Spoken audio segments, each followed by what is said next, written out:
Are you a realtor struggling with what to post on social media? Need help to figure out where to start? This video will give you all the tips and tricks you need to create engaging and diverse content for your social media platforms.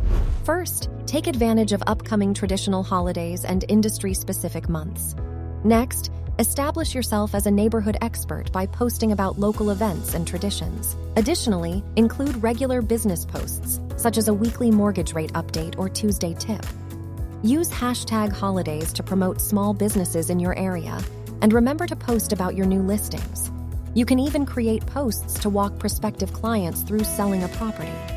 But remember, social media for real estate is not just about selling houses. Include personal content, such as local charity events you're involved in. Ask engaging questions and share motivational quotes to increase engagement. Start implementing these ideas into your social media strategy and watch your engagement and following grow.